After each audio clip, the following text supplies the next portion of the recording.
Royal Ascot Day 4 is upon us, and it's the Coronation Stakes that we're going to focus on Friday, and we have another horse in focus to discuss, and you will not be surprised to hear that it is Opera Singer for the Aidan O'Brien yard, who we are going to take an in-depth look at because she looks the key horse on Friday. Kieran Clark and Matt Brocklebank.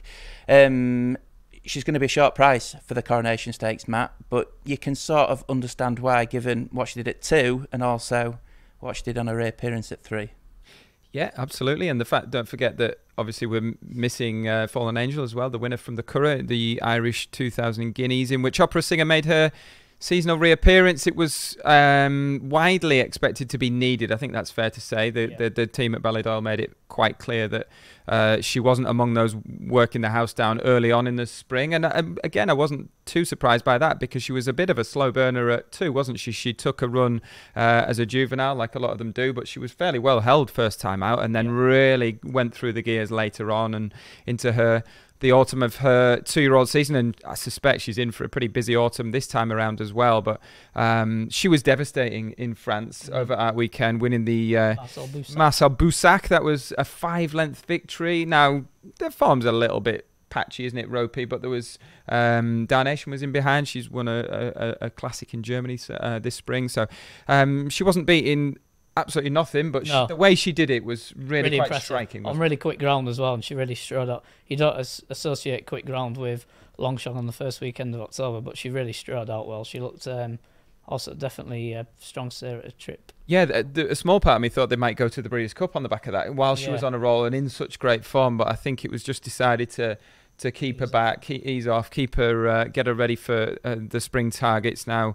Was never really going to be coming for Newmarket, was she? But was ready to make a reappearance, and it was a promising run. It was. It strikes me that this is a horse that's going to progress through the season, and whether she wants 10 furlongs or maybe further, I kind of towards the end of last season, I thought maybe this could be an Oaks filly. Horse, yeah. So it's sharp enough. It's quick ground, which we know she handles, but it's sharp enough test for around here, isn't it? Yeah, I thought after last time she might end up in the Irish Oaks. She might still end up in the Irish Oaks, but as we'll see in a minute, she ran such a nice race in that Irish Guineas, and I know the first 3 from our Guineas reappear, but I think this is actually a stronger piece of form.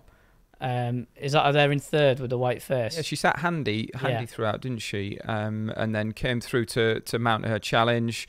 Obviously, the winner kind of skips away now, 2 furlongs out, and she stays on and then just loses second, just close home. But it screamed of a run that she would come on significantly for exactly what they've said.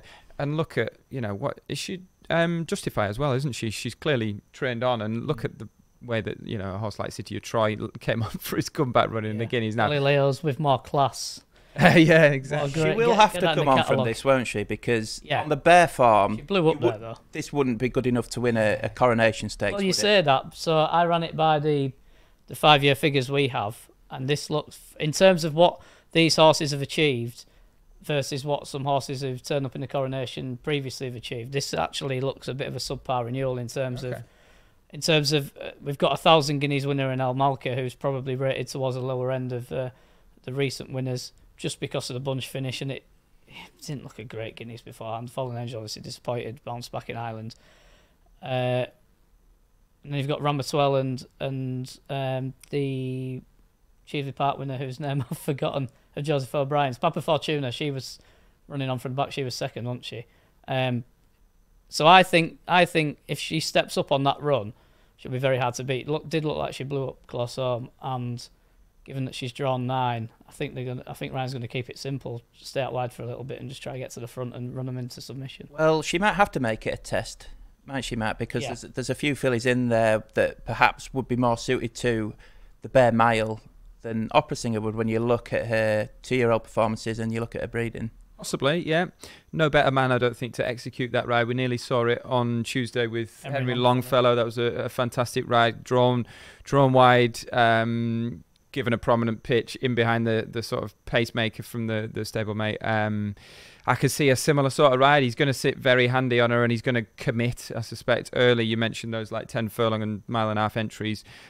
She's in the Falmouth and races like that. Okay, I wonder if she might be a Nassau and a Prix de l'Opera Breeders' Cup Turf kind of filly. And in form. yeah, I think she's top notch. She's talented, isn't she? Yeah, she's very, very talented. Top class.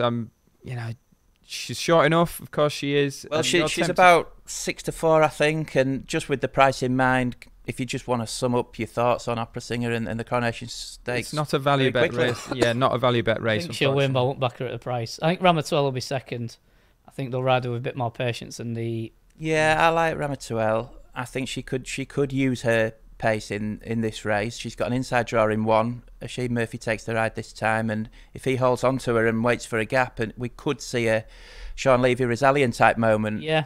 Potentially. Yeah, potentially. It looks a cracking race. I do think I'd worry about a mile round the bend for El Malka. She looks a strong stayer at Newmarket and also at Newbury. It played to their strengths as well, didn't it? If you look at how that race panned out, It went far too quick. Ramatuelle committed a bit too soon, and then we've seen obviously Tamfana, the fast finishing 4th, third in the who's run okay in the Prix d'Anne, but she's not like a world beater, I don't think, is she? I think there's a fair few horses there, much of a muchness. If there's a superstar, I think it's Opera Singer. Okay, 2 votes for Opera Singer in the feature Coronation Stakes on Friday. We shall finish the Day 4 video with a selection each from the panel.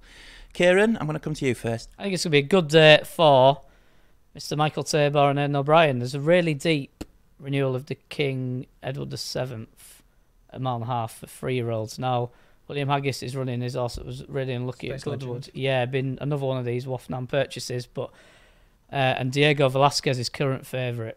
So I'm guessing Ryan, jockey bookings weren't out at the time I looked, but I'm guessing Ryan's on him. So Wayne Lauder might be on agenda, but he shaped really well at Chester behind the ill-fated in law. I thought he ran a really nice race. He didn't quite look Derby class, but he went from the front, stepped him up to a mile and a half, and he looked a strong galloping type who thrived for the step up in trip. And I think a positive ride around Ascot will see him to really good light.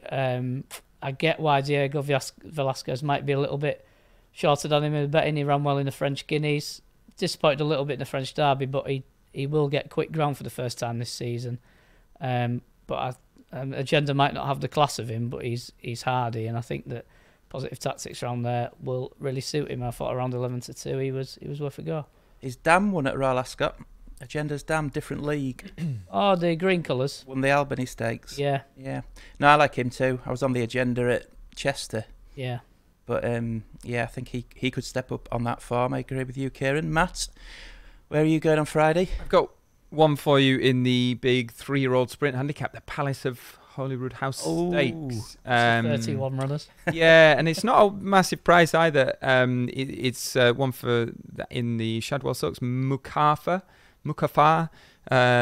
trained by Kevin Philippat de Foy. I thought there was just something a little bit special about the performance that he put in the first time Hood at Doncaster last time out. He came there and won with absolutely loads in hand. Now he has gone up £8, but the form looks good. The runner-up of Clive Cox is Cool Divided. Cool Divided. He was the runner-up. He's won quite nicely since at Haydock in not a bad dividend. He's won quite nicely since, so I think this horse is on a real upward curve. Hopefully defy the £8 rise and go in again here in the big 3-year-old sprint handicap. Excellent. Thank you, gents. I shall look out for Mukafa in the Palace of Holyrood House Stakes. And Agenda for Kieran Clark on Friday. Thank you for watching. We are back for one final time as we look at Kinross in the Queen Elizabeth II Jubilee Stakes on Saturday, the final day of Royal Ascot.